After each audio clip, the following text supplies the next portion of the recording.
गीत की शादी रॉकी से होती है। रॉकी और लकी दोनों भाई जिनका आपस में बड़ा प्यार होता है। अरे वाह भाभी, क्या खाना बना है।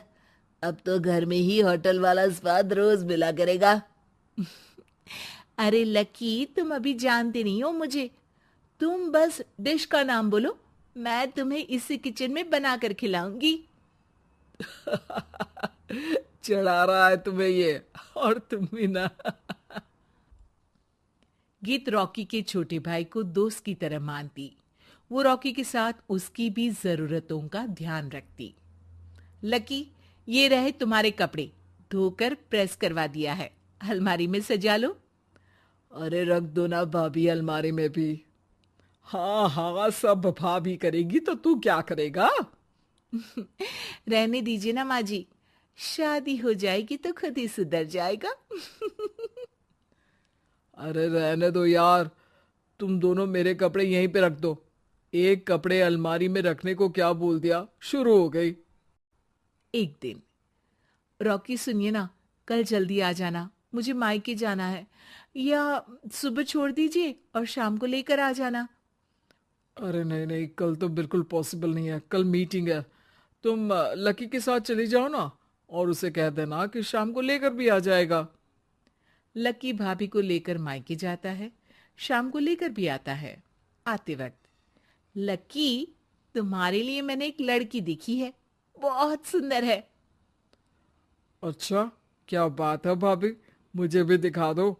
और उससे भी पूछ लो कि मुझसे शादी करेगी ना। इतनी सुंदर होगी तो मुझसे क्यों शादी करेगी भाभी। अरे वाह, क्या बुराई है तुम में, इतने अच्छे हो दिखने में। हाँ, बस अपनी भैया से थोड़ा कम हो। हाँ भाभी, आपको तो भैया से अच्छा कोई लगता ही नहीं है। लकी, तुम्हारे भैया हैं ही लाखों में एक। रात में दोनों घर आते हैं, लेकिन थोड़ी ही देर में उनके घर रॉकी की मौत की खबर आती है। हे भगवान, ये क्या हो गया। मेरा बेटा मुझे वापस कर दो। सब मिलकर माँ और गीत को संभालते हैं। एक दिन, गीत बेटा, अब तो रॉकी रहा नहीं। तू देख ले, अगर मायके जाना हो तो। गीत कुछ नहीं बोलती और कमरे में चली जाती है। एक दिन बुआ सास उन लोगों के घर आती है। अरे भाभी, किसकी नजर लग गई आप लोगों के घर में? मुझे तो लगता है कि इस लड़की के ही पैर ठीक नहीं है, तभी तो आते ही हमारे घर का चिराग खा गई।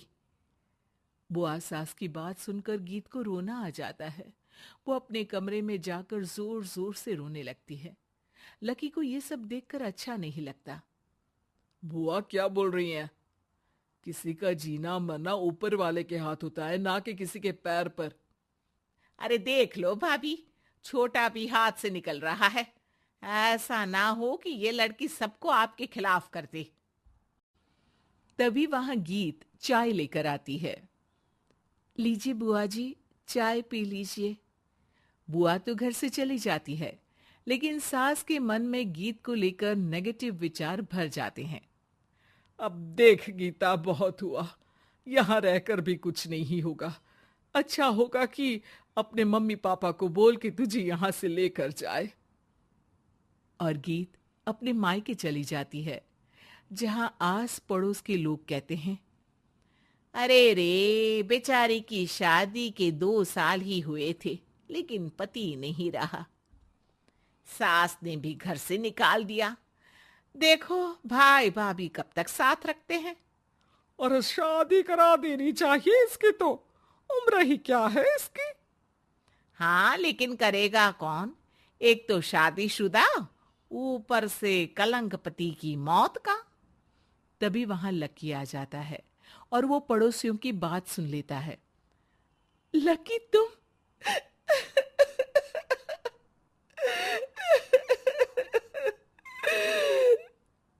भाभी, ये जमाना आपको जीने नहीं देगा।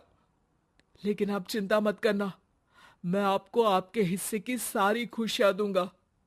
लीजिए, माँ ने आपका ये बैग भेजा है। इसमें आपके जरूरी सामान है जो वहीं रह गए थे। लकी देखता है कि गीत को ससुराल से लेकर मायके तक हर जगह सिर्फ ताने ही सुनने पड़ते हैं। वो सीधे अपनी माँ के पास जाता है। माँ, एक बात सुनो, ये कहाँ का न्याय है? एक लड़की जो छोटी सी उम्र में अपना पति खो चुकी है, वो अब दुनिया के ताने भी झेल रही है। यार, ये तो गलत है ना माँ। हमें भाभी का सपोर्ट करना चाहिए। क्या भैया होते तो भाभी को ऐसा देखकर दुखी नहीं होते? अरे देख लकी, ये समाज ऐसा ही है, और भैया होते तो गीत की ये हालत होती ही नहीं। बिना पति के औरत को तो ये सब झेलना ही पड़ता है। लेकिन कोई तो जरिया होगा ना माँ। भाभी भी हमारे परिवार का हिस्सा है। हम कुछ तो कर सकते हैं ना उनके लिए। हिस्सा है नहीं, हिस्सा थी। और अब तू ज्यादा ना भाभी भाभी करना बंद कर दे, समझा? कुछ दिन ऐसे ही बीतते हैं और एक दिन लकी देखता है कि गीत उसके ही कॉलेज में पढ़ने आई है। अरे भाभी, आप यहाँ कॉलेज में कैसे? लकी, मैंने पढ़ने का निर्णय लिया है। शादी के कारण मेरी पढ़ाई को बीच में ही रोक दिया गया था, पर अब जब कुछ नहीं बचा तो मैंने सोचा पढ़ाई में ही मन लगाऊं। अरे आपने बिल्कुल सही सोचा भाभी। किसी भी तरह की कोई भी जरूरत हो तो प्लीज बिना किसी हिचक के बताना। मैं हूं आपकी मदद के लिए। लेकिन कहते हैं ना, गीत की जिंदगी में सब कुछ बहुत दिनों के लिए ठीक नहीं रहा। और एक दिन क्लास में, अरे ये विधवा है, इसकी तो शादी हो चुकी है। क्या बात कर रहे हो? हमारे साथ तो बैठकर ऐसे पढ़ाई करती है जैसे बच्ची हो।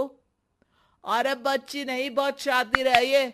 किसी को नहीं बताया कि ये शादीशुदा है, वरना हम इसे आंटी आंटी कहकर पुकारते ना।